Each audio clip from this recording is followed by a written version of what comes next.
Kapalaran ng Virgo ngayong araw ng April 15. Virgo. Kaya sabi po dito na may problema kang pinagdadaanan tungkol sa inyong karelasyon.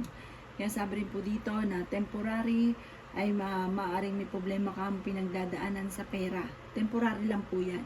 Swerte ka daw po sa inyo po mga anak.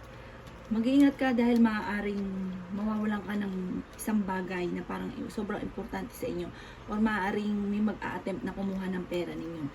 May malaking magandang pagbabago na maaaring maganap daw po sa buhay ninyo. Kayo daw po'y paladasan.